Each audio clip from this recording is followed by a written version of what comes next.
1 अप्रैल 2026 से नए वित्तीय वर्ष फाइनेंशियल ईयर 2026-27 की शुरुआत हो रही है। इस नए वर्ष में इनकम टैक्स एक्ट 2025 के लागू होने के साथ ही बैंकिंग लेन देन और कैश डिपॉजिट के नियमों में बहुत बड़ा बदलाव किया गया है।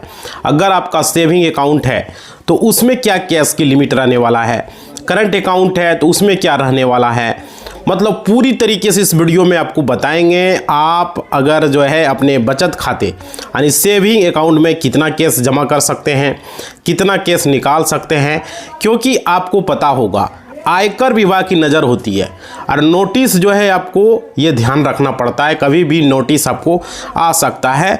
तो देखिए यहाँ पे हम बात करेंगे न्यू कैश डिपॉजिट की लिमिट और साथ ही साथ सेविंग अकाउंट में क्या होगा 1 अप्रैल 2026 से सरकार के द्वारा जो नया एक्ट लाया गया उसके बारे में भी बात करूंगा। समझ पा रहे हो, ये बेहद महत्वपूर्ण वीडियो होने वाला है।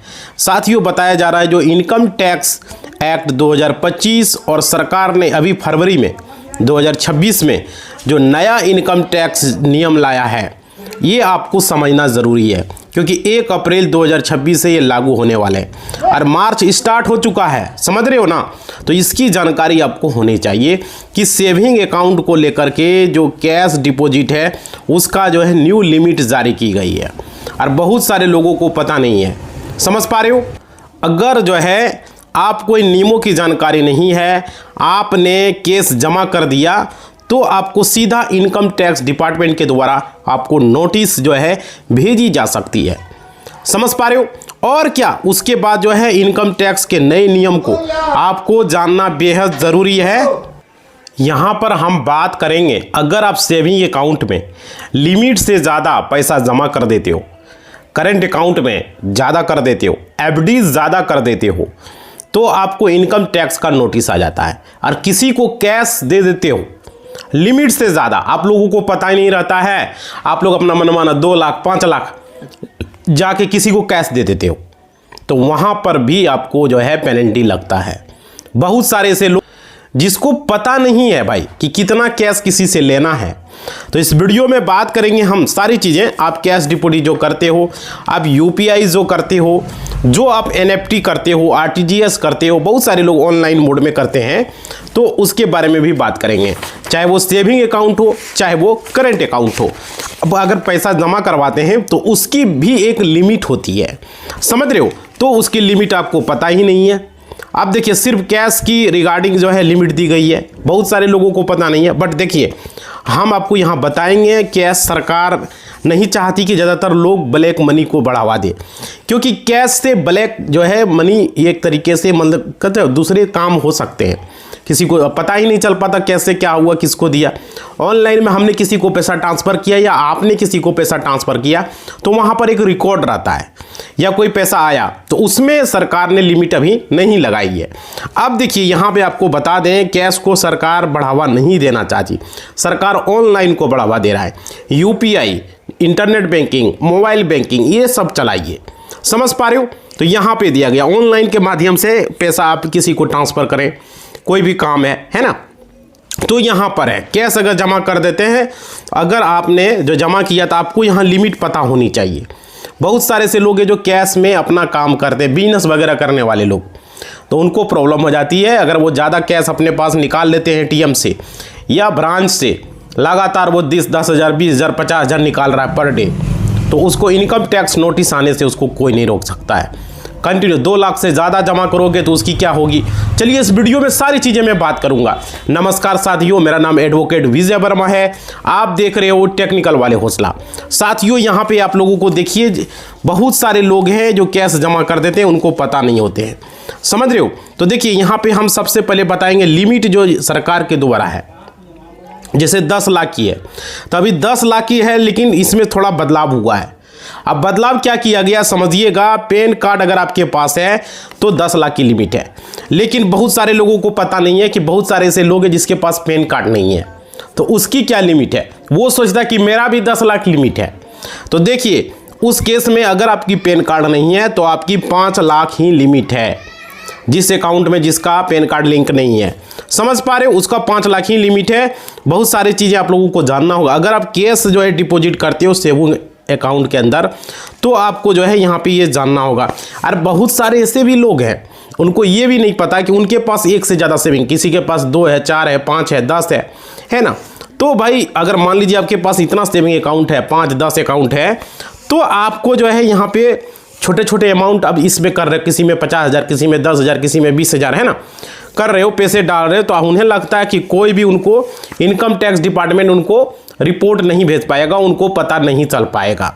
देखिए यहाँ पे आपको बता दें, यहाँ पे आपको समझिएगा 10 लाख जो हमने बताया है, ये याद रखिएगा आप लोग। यहाँ पे देखिए 10 लाख जो है, अगर मान लीजिए अब एक बार में इकट्ठा जमा कर देते तो नोटिस आना तय है। अगर मान लीजिए आप यहाँ पे छोटे ट्रांजैक्शन कर रहे हो तो उसकी भी लिमिट यहाँ पे हम आपको बता रहे हैं। देखिए यानी कि एक व्यक्ति के लिए 10 लाख लिमिट है, चाहे उसका एक अकाउंट हो चाहे उसका 10 अकाउंट हो, उसकी लिमिट जो है 10 लाख ही है। 10 लाख से ज़्यादा आप अकाउंट में आप कैश किसी को जमा नहीं कर सकते, नहीं कैश किसी को दे सकते हो। समझ पा रहे हो, 10 लाख लिमिट रखी गई है। अगर आप जो है तो यहाँ पे आपको समझ में आ गया। और देखिए पैन कार्ड को यहाँ पर हम बात कर रहे हैं, पैन कार्ड के आधार पर 10 लाख से कम होता है। अगर 5 लाख से ज़्यादा आप कर लेते हो तो यहाँ पर क्या होगा, रिपोर्ट कर देगा AIS TIS, वो जो है रिपोर्ट कर देगा इनकम टैक्स डिपार्टमेंट को। अगर आप पैन कार्ड नहीं डालोगे तो यहाँ पे रिपोर्ट बैंक कर देता है। समझ पा रहे हो, तो आपका कैश डिपॉजिट 10 लाख से अगर ज़्यादा हुआ तो आपको यहाँ पर नोटिस भेजी जा सकती है। इस बात को आप लोग समझ लीजिए। कैश में ही जो है लोग क्या कहते हैं, हम जब शॉप पर जाते हैं, अरे कैश दे दीजिए ना, कैश भाई आपको हम कैश दे देंगे लेकिन आप तो बच जाएंगे, लेकिन हमारा क्या होगा, हम आपको पैसे निकाल के देंगे। समझ पा रहे हैं, हम उस दुकान पर सामान ही नहीं लेते हैं, QR कोड लगा हुआ फिर भी कैश मांगता है। वो होता नहीं कि ऑनलाइन नहीं चला रहा, पढ़ा लिखा नहीं है, तो अगर बात है, समझ रहे हो। तो ये ध्यान आप लोगों को रखना है। अगर आपका ITR मैच करता है तो आपको कोई दिक्कत नहीं है। और देखिए आपने कोई मतलब कि आपने कैश क्यों डिपॉजिट किया, इसका कारण भी आपको एक्सप्लेन करना पड़ता है। जब आपके पास नोटिस आएगा ना तब आपको पता चलेगा। बहुत सारे लोगों को आता है, तो यहाँ पे हमने आपको बताया ITR आपको दिखाना होगा। और यहाँ पे चाहे आप 10 लाख हो चाहे आपका यहाँ पे 11 लाख हो, आपको अगर नोटिस आ गया तो दिखाना पड़ेगा। इसलिए मैं आपको बता रहा हूँ, आपको यहाँ पर बहुत सारे लोगों को पेनल्टी लगा है, समझ रहे हो। तो यहाँ पे आपको ध्यान रखना है, जैसे कि आप लोगों को हम बता रहे हैं। अगर मान लीजिए कोई, अब यहाँ कैश की बात हो रही है, जैसे देखिए आप रिश्तेदारों से पैसा लेते हैं या कहीं भी जमा करते हैं, तो देखिए यहाँ पे क्या है कि 20,000 से ज़्यादा अगर आप कैश डिपॉजिट नहीं कर सकते, किसी को अगर 20,000 से ज़्यादा आप जो है दे रहे हो हाथ में, तो ये गड़बड़ हो सकता है। क्योंकि यहाँ पे भी बताया गया है कि आपको कैश कितना लेके चलना है, पेनल्टी आपको आ सकता है। समझ रहे हो, मतलब कि 20,000 से ज़्यादा किसी को हाथ में दे, जमा आप 2 लाख कर सकते हो, ठीक है। 2 लाख से ज़्यादा जो है आप कैश ज़्यादा जमा नहीं कर सकते हो। समझ पा रहे हो, 20,000 तो कैश की बात है, ये हाथ में लेके चलना, तो यहाँ पे है 2 लाख से ज़्यादा। अब देखिए आपको ये भी देखना होगा सोर्स जो है आपको क्या कहाँ से इनकम हुआ। समझ रहे हो, आप यहाँ पे नियम का उल्लंघन कर रहे हो, ये चीज़ें आपको समझनी होगी। और देखिए तो यहाँ पे बहुत सारे से लोग हैं, कोई कहता है 500 दे देंगे, 100 नोट दे देंगे, 200 नोट दे देंगे, 50 टकिया नोट दे देंगे, 20 टकिया दे देंगे, 10 टकिया दे देंगे। आप कोई भी आप पैसा फिजिकल दे रहे हो, समझ रहे हो, कैश में जमा कर रहे हो या किसी को दे रहे हो या कहीं भी, तो आपको यहाँ पे जो फिजिकल नोट है वो आपको यहाँ पे NEFT RTGS बैंक अकाउंट में अगर क्रेडिट हो रहा है तो आपको कैश नहीं मानेगा। वो उसका जो कैश क्रेडिट हुआ, पैसा क्रेडिट हुआ, डिपॉजिट हुआ, कैश फॉर्म यानी कि फिजिकल करेंसी, उसे कैश माना जाता है। जो पैसा आप हाथ से दे रहे हो, समझ रहे हो ना, वो नहीं, जो कि आप ऑनलाइन से कर रहे हो वो नहीं, वो कैश नहीं माना जाता है। आप किसी को हाथ से पैसा दे रहे हो या ब्रांच में जमा कर रहे हो, CSP में जमा कर रहे हो, वो कैश माना जाता है। किसी को हाथ में दे रहे हो, है ना, तो वो होता है। तो आपको यहाँ पे समझ में आ गया। तो आपको ये ध्यान रखना है, कितना भी अकाउंट है तो यहाँ पे जो लिमिट है आपको हमने बताया। बहुत सारे लोगों को पता नहीं है भाई, समझ रहे हो, बहुत सारे लोगों को। देखिए आपके लिए क्या, यानी कि आप पर्सन लिमिट, यानी कि आप 10 लाख की एक आदमी का लिमिट है, आपकी लिमिट 10 लाख हो गई, किसी अन्य पर्सन की उसकी लिमिट 10 लाख हो गई। इस तरीके से सबका 10-10 लाख लिमिट होता है। ऐसा नहीं है कि 10 अकाउंट है तो आपको अलग अलग लिमिट मिल जाएगा। आप 50 लाख, 60 लाख, 1 करोड़ ट्रांजेक्शन कर लीजिएगा, ऐसी कोई बात नहीं है, समझ रहे हो ना। तो यहाँ पे ये लिमिट आपको हमने बताया। अगर आपके पास पैन कार्ड नहीं है तो उस केस में तो हमने बताया 5 लाख है। और देखिए यहाँ पे आपको एक चीज़ और बताऊँ, माइनर अकाउंट है तो आपका जो है वहाँ पे आपको यहाँ पे अच्छा कौन सा कवर नहीं होगा। देखिए अगर आपका करेंट अकाउंट है तो करेंट अकाउंट के लिए अलग से 50 लाख की लिमिट दी गई है। 50 लाख का मतलब यहाँ आपको सेविंग अकाउंट और करेंट अकाउंट को नहीं देखना है, सिर्फ करेंट अकाउंट का 50 लाख है। अब एक ही CISF से तो ये मत समझ लेना कि अब सेविंग में 50 लाख कर लेंगे, करेंट अकाउंट में है तो सिर्फ करेंट अकाउंट में ही आप कर पाएंगे, समझ रहे हो ना। तो यहाँ पे ये बहुत सारे लोग समझ लेते हैं आपका सेविंग अकाउंट का 10 लाख का ही कैश का लिमिट है कि आप 10 लाख जमा करोगे या 10 लाख आप कैश निकालोगे 1 साल में। ये जो बात कर रहा हूँ मैं 1 साल में, समझ रहे हो। तो इसके लिए आपको 50 लाख की। और देखिए यहाँ पे आपको समझना होगा, बहुत सारे लोग क्या सोच लेंगे कि भाई करेंट अकाउंट 50 लाख हो गया, 10 लाख आपका सेविंग हो गया, हम 60 लाख जो है सेविंग में भी कर लेंगे। नहीं भाई, सेविंग का 10 लाख ही है, समझ रहे हो ना। ये चीज़ें समझ में आ गया। और देखिए फिक्स डिपॉजिट, टर्म डिपॉजिट, इसके लिए अलग से 10 लाख की लिमिट है। फिक्स डिपॉजिट की भी 10 लाख लिमिट है एक फाइनेंशियल ईयर में, समझ रहे हो। तो उस प्रकार से आपको यहाँ समझना होगा अगर FD वगैरह आप कर रहे हो तो। देखिए 50 लाख आपका करंट अकाउंट का, 10 लाख आपका सेविंग अकाउंट का, 60 लाख हो गया। अगर फिक्स डिपॉजिट करते हैं तो 10 लाख आपका फिक्स डिपॉजिट का यानी कि FD का हो गया, मतलब टोटल आपका 70 लाख हो गया। इस तरीके से आपका होगा, अलग अलग लिमिट होता है, जो समझ रहे हो ना। आप देखिए, आप समझ लीजिए सिंपल, आप मान लीजिए आपका SBI में सेविंग अकाउंट आपने खुलवाया, समझ रहे हो, PNB में आपने खुलवाया, HDFC बैंक में आपने खुलवाया, समझ रहे हो। तो आपने अलग अलग खाता खुलवाया, किसी में अपने 5 लाख, किसी में 3 लाख, किसी में 4 लाख, टोटल मान लीजिए आपका 12 लाख हो जाता है, 13 लाख हो जाता है, समझ पा रहे हो किसी में। तो मतलब कि आपने 10 लाख मोर देन 10 लाख हो गया, यानी कि 10 लाख से ज़्यादा हो गया तो आपको इनकम टैक्स की नज़र में आप 11 लाख, 12 लाख, 10 से प्लस हो गया, नहीं 11, 12, 13 हो गया तो यहाँ पर जो है आपको नोटिस भेजा जा सकता है, क्योंकि बैंक रिपोर्ट कर देता है। लेकिन अलग अलग बैंक है तो पता नहीं चल पाता है, तो बैंक वाला रिपोर्ट नहीं कर पाता है। अब मान लीजिए हमने SBI में किया हमने 5 लाख, PNB में किया 3 लाख, और हमने जो है HDFC में किया 4 लाख, तो भाई बैंक को पता नहीं चल पाता है ना, वो फिर रिपोर्ट नहीं करे। लेकिन एक ही बैंक अकाउंट पर अगर आप 10 लाख करोगे तो वो रिपोर्ट भेज सकता है। तो इस केस में बहुत सारे लोग बच जाते हैं, इसलिए मल्टीपल अकाउंट यूज करो और करेंट अकाउंट जरूर रखो। अगर ज़्यादा ट्रांजैक्शन हो रहा है तो करेंट अकाउंट आपको रखना है, समझ रहे हो। इसलिए मैं वीडियो बना रहा हूँ, मैं समझा रहा हूँ आप लोगों को। और देखिए यहाँ पे आपको कितना कस्टमर ने डिपॉजिट किया बैंक में, तो ये सारी चीज़ें आपको यहाँ पे वो जो है भेजता है इन्फॉर्मेशन आगे, ऐसा नहीं कि बैंक नहीं भेजता है, समझ रहे हो। और देखिए आप लोगों को यहाँ पे अगर आप डिपॉजिट करते तो हो सकता है एक बैंक दूसरे बैंक को यहाँ पर नहीं बताता है। जैसे आपने SBI में किया तो पंजाब नेशनल बैंक आप नहीं बताएगा। क्लियर समझ में आ रही है ना बात, कि SBI को नहीं बताएगा कि हमारे यहाँ ये 5 लाख किया है, 3 लाख किया है ना। तो ये चीज़ें इस वजह से रिपोर्टिंग होने से बच जाता है ये चीज़ें। और देखिए लेकिन इनकम टैक्स डिपार्टमेंट के नज़र में आपका 10 लाख से ज़्यादा हुआ, आपने कैश विड्रॉल अगर किया तो आपको मान लीजिए आपने 4 लाख किया, 3 लाख किया, 4 लाख किया, टोटल 10 लाख होगा, तो 10 लाख तक तो ठीक है, उससे ऊपर होगा तो आपको फिर नोटिस आ सकता है। ये डर है भाई, समझ रहे हो। सेविंग अकाउंट आपके पास है, कैश विड्रॉल कर रहे हो, कोई रिपोर्टिंग यहाँ पर अगर नहीं हुआ, करंट अकाउंट अगर होता है तो आपका रिपोर्टिंग 50 लाख से ज़्यादा अगर हुआ, करंट अकाउंट में 50 लाख तक की लिमिट है, तो सेविंग अकाउंट में विड्रॉल करके रिपोर्टिंग नहीं की जाती है, वो अलग होता है, ये अलग होता है, याद रखिएगा। आप अगर मान लीजिए कैश विड्रॉल करंट अकाउंट से करें तो 50 लाख तक है, और इसका अलग है, दोनों को इंक्लूड नहीं होता है। भले CISF नंबर दोनों का एक है, बट दोनों की लिमिट अलग अलग है, बहुत सारे लोगों को पता नहीं है, समझ पा रहे हो, ये ज़रूरी है। और देखिए आप लोगों को आप एक चीज़ बता दूँ, यहाँ समझिएगा आप लोग, 1 अप्रैल 2026 बहुत नज़दीक है, इसलिए मैं बता रहा हूँ 31 मार्च 2027 तक पूरे साल में आपने पैसा जो जमा किया, जो कैश डिपॉजिट किया, वो उसको यहाँ पर कंसिडर किया जाता है।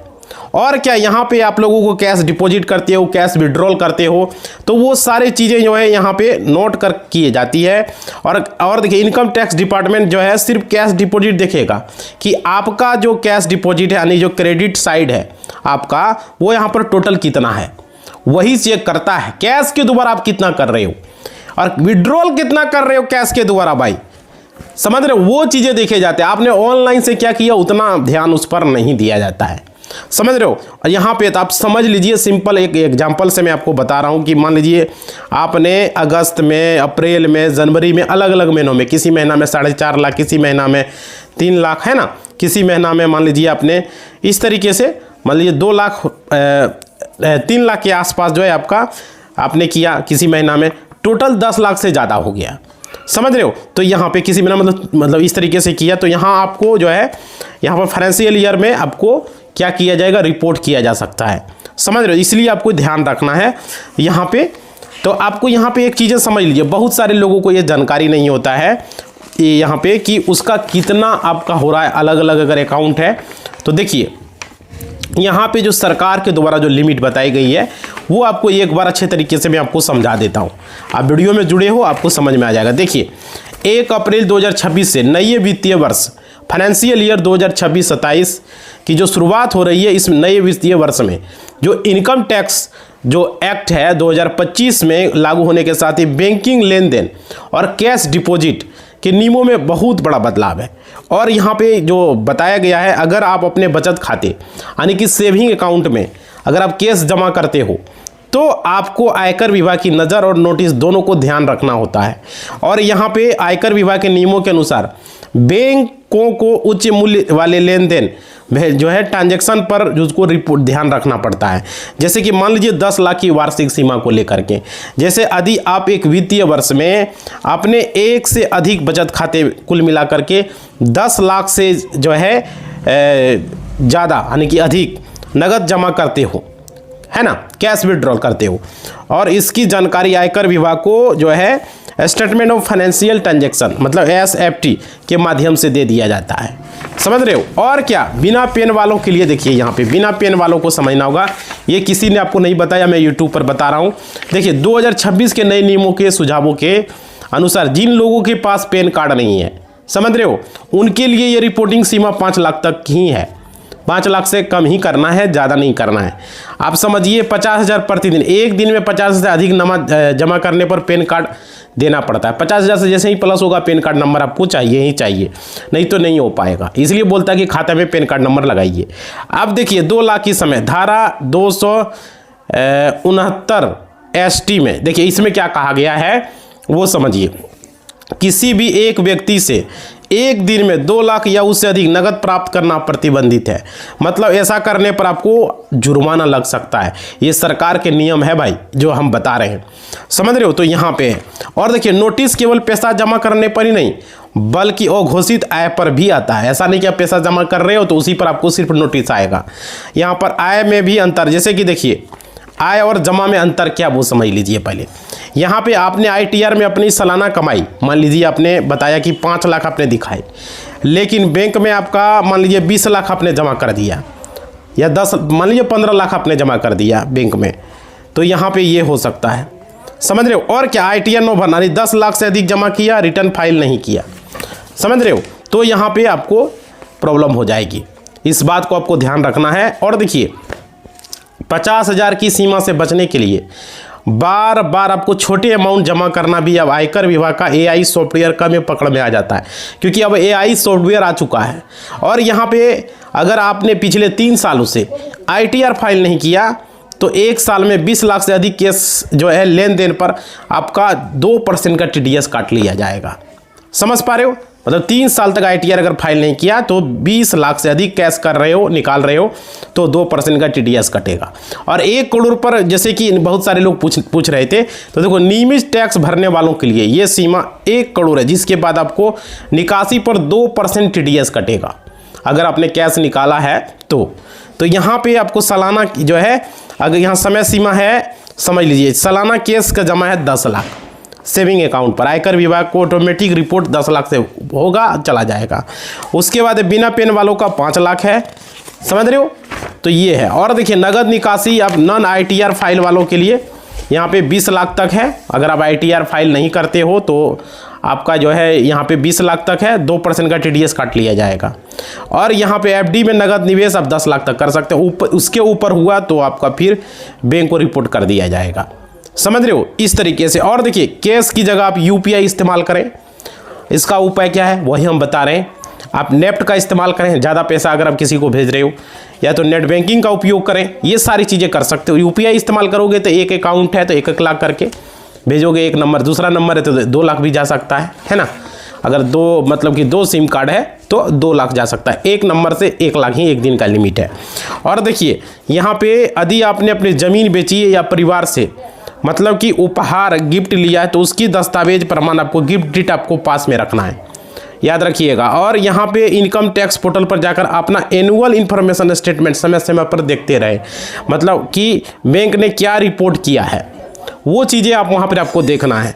तो 1 अप्रैल 2026 से न्यू इनकम टैक्स एक्ट 2025 प्रभावी हो रहा है, और यहाँ पे 1 अप्रैल 2026 से, और जिसका उद्देश्य है आपको यहाँ पे जो इनकम टैक्स है उसके प्रक्रिया को सरल बनाना, और यहाँ पर लेकिन साथ ही डेटा मिलान, डेटा मैचिंग और अधिक सटीक बनाना, समझ रहे हो, ये ज़रूरी है। तो इसलिए मैं बता रहा हूँ आप लोगों को, आप लोग समझिएगा। और देखिए बहुत सारे लोग गलती यहाँ पे करते हैं और उनको जानकारी नहीं होता, क्या करते हैं वो, देखिए ITR आप भरिए, ये इसका उपाय है, प्रॉपर जो है आप भरिए, और देखिए सोर्स बताइए कि कोई दिक्कत आपको नहीं आएगी, समझ रहे हो। कैश डिपॉजिट आपने किया, आपके पास AI या TI रिफ्लेक्ट होगा, और डिपार्टमेंट ये चेक करेगा कि आपने ITR या भरा या नहीं भरा, और पिछले सालों से मतलब कि भाई आपने ITR भरा मान लीजिए 2 लाख की और आप कैश डिपॉजिट कर देते हो 8 लाख की, तो आपको नोटिस आएगा, समझ पा रहे हो। तो ये ध्यान रखना है आपको, ये नहीं देखेगा कि पिछले साल भी आपने ITR भरी, वह पैसा भी हो सकता है, इनकम टैक्स डिपार्टमेंट का कोई मतलब नहीं है उससे, समझ रहे हो। तो इनकम टैक्स डिपार्टमेंट देखेगा आपका AIS में कैश डिपॉजिट हुआ है, ठीक है, और आपने 8 लाख आपने ITR भरा, 2 लाख 3 लाख का जो है आपने नहीं भरा, तो सीधा आपको नोटिस आ जाएगा। इसलिए आपको ध्यान रखना, नोटिस आए तो आपको प्रॉपर एक्सप्लेनेशन सोर्स बताना पड़ेगा, समझ रहे हो। मतलब कि आपने केस जो आपने दिया, जो आपने टैक्स नहीं लगा जिस पर 12 लाख तक की इनकम पे, लेकिन आपको कैश एक्सप्लेन अगर नहीं हुआ तो 30% और आपको यहाँ पे टैक्स लगेगा, या तो 200% पेनल्टी, 90% तक भी लग सकता है, समझ रहे हो। तो यहाँ आपको ध्यान रखना है, ये 1 अप्रैल से लागू हो रहा है, इसलिए आपको हम बता रहे हैं वीडियो में, समझ रहे हो। तो आपको प्रॉपर ITR भरनी है, मतलब टैक्स से आप बच पाएंगे। अगर 12 लाख तक अगर होगा, मान लीजिए किसी ने 10 लाख वो आपने किसी से गुड्स सामान वामान बेचने के लिए कैश में लिया और आपने बैंक में जो है जमा कर दिए, तो एक ही व्यक्ति के पास आपने लिए, तो आप कुल यहाँ 260-90 STS की जो नियम है उसका उल्लंघन आप करेंगे। 2 लाख से ज़्यादा हुआ तो पूरे 10 लाख पर आपको पेनल्टी देनी पड़ेगी, याद रखिएगा, समझ रहे हो। तो आपको सोर्स एक्सप्लेनेशन करना होगा, तभी आप टैक्स से बच पाएंगे, अगर पेनल्टी आपको फिर से देनी पड़ सकती है। इसलिए आपको ध्यान रखना, प्रॉपर अपना ITR आपको फाइल करनी है, ITR दिखानी है, रिकॉर्ड करनी है, और उस पर प्रॉपर टैक्स भरा हुआ रहेंगे तभी आप बच पाएंगे।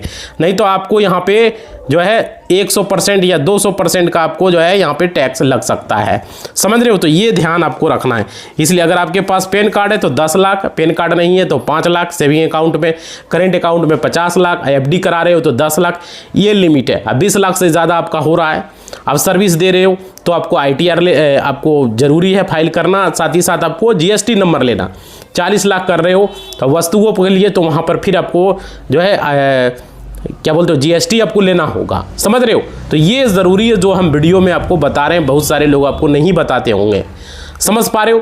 तो ये ज़रूरी, तो पैन कार्ड कितना ज़रूरी है, सोचो 5 लाख तक ही होगा, तो आप लोग पैन कार्ड बनाएं, और पैन कार्ड को आधार से लिंक करवाएं, अभी तक अगर आपने नहीं करवाया है, इसलिए वीडियो हम बनाएं और आप लोगों को बताएं। देखिए सिंपल हम बताएं, हम इधर उधर ज़्यादा बोलने की हम कोशिश नहीं करते, हम समझाने की आपको समझ में आ जाए, साधारण बताने की कोशिश करता हूँ, क्योंकि ये चैनल ही आपको है सिंपल के अच्छे तरीके से समझ में आ जाए, समझ रहे हो। इतना घुरा फुरा के आता है अब बता रहा है, वैसे नहीं करेंगे, ठीक है। तो आप लोगों से रिक्वेस्ट है, आप लोग सारे लोग लाइक करें, शेयर करें, सब्सक्राइब करें, और लोगों तक ये वीडियो पहुंचे, समझ रहे हो, ताकि इस तरह का वीडियो हम दूसरा फिर बना सकें, ये ज़रूरी है। और कमेंट करें वीडियो कैसा लग रहा है, नहीं लग रहा है, अपना फीडबैक ज़रूर दें, ठीक है। धन्यवाद।